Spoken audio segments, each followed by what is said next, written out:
Hey everybody, it's Jason Blaha here representing Jason Blaha Strength and Fitness, and today I thought I would chat with you guys and gals a little bit about why worrying about your testosterone probably a waste of time.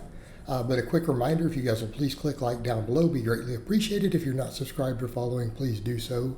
And if you will be kind enough to drop me a comment down below, I would appreciate it so much. Thank you. Now when I say this will upset a lot of people, and I know there's a lot of people who market this and gimmick it and test boosters and optimizing it. But the reality is, for most people, you don't need to worry about this. And the reason I say that, almost everything other than aging or previous anabolic use or a few rare diseases, okay, those are the only three things outside of just your health and fitness that are going to affect testosterone.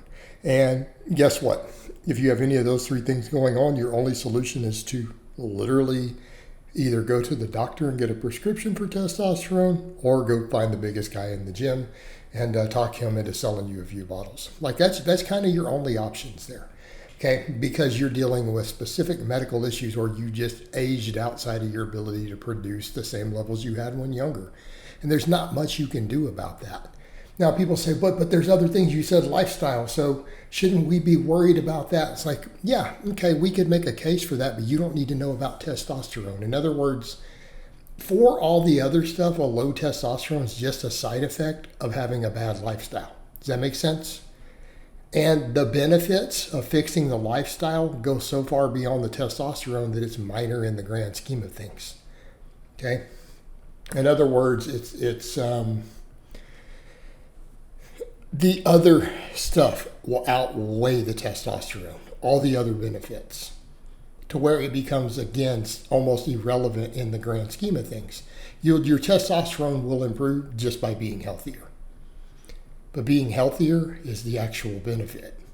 It's a minor side bonus. And again, it's very minor in comparison. So what are the big ones? Well, the obvious one, obesity.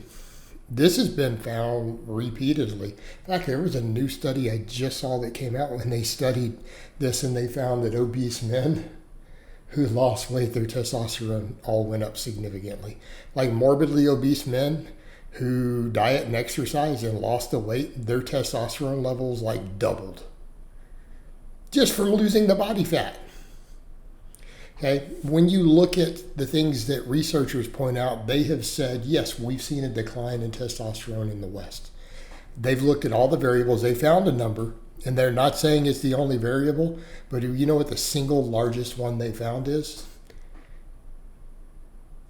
Right? Now, we know environmental toxins and all that are significant, but they're way down the list still compared to obesity. The biggest driver of lower testosterone in the West is our obesity crisis. Okay. But, let's step back and think about that for a minute. What else does it cause? Heart attacks, cancer, diabetes. I'm going to say having optimal testosterone is probably less important than not dying of cancer, right? In other words, if you die of cancer, your dick doesn't work anyways. Okay. Let me state that again for those who are not understanding that. If you die of cancer, your dick stops working. Oh, crap. If you die of a heart attack, it stops working. Your sex drive goes away if both of those happen also.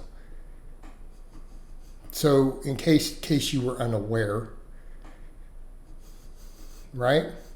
So being dead affects that stuff way more than the low testosterone does.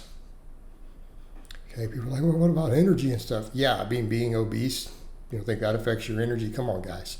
So you see where we're going with this, of why this is silly? Obesity, which destroys our energy, destroys our mood, kills us through multiple diseases. Again, one of the biggest drivers of all three of the biggest killers, obesity. So what happens if we just lose weight? Well, all these things get corrected. It cuts our chances dramatically of dying of cancer, having diabetes, heart attacks, stroke. All this stuff goes way down. Okay? Incidentally, you might even be more attractive. Therefore, make better use of that testosterone. You know, the testosterone going up is a nice bonus. Okay, but it's at the end of the day just not being fat. All right, what else? How about lifting weights and exercising? You see where we're about to go with this? We fall all the way back over. Yeah, that stuff helps too. Lifting weights boosts testosterone a little bit.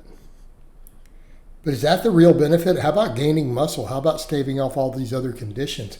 How about being fit? How about having bone density? How about looking good? How about being strong and competent and being harder to kill? You don't think that's all way more important? I think it is. Than whatever a minor 0.5% increase in testosterone. All right. What other stuff? Not getting enough sleep or sunlight. Those can lower testosterone. Well, yeah, the healthy lifestyle, we're doing these things, right? But sleep deprivation, if you're not getting enough sleep, you're only sleeping 5 hours a night instead of 8. I think that the testosterone is the least of the concerns. How about the fact that you're going to have impaired memory? How about you're going to have impaired reflexes? You're more likely to have accidents at work, in your car. You're going to make less money. You're going to be less you're going to have all these problems. That's a bigger deal. So fix your sleep, get some sunlight. How about the next big one? That was alcohol. Alcohol crushes testosterone. Oh. But that's, again, on the far, far smaller end of it. How about the fact that you won't kill somebody driving drunk? You want to see the stats on that? It's insanely high. You're less likely to get involved in violent altercations. You're not going to get cancer from it or liver sclerosis.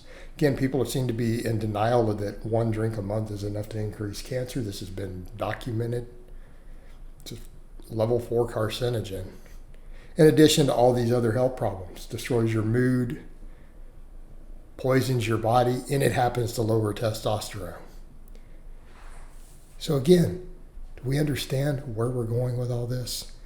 People over here worried about testosterone when it's like, well, anything that you can think of that works, because test boosters don't work, that's a scam. It's a complete scam. So short of injecting it directly,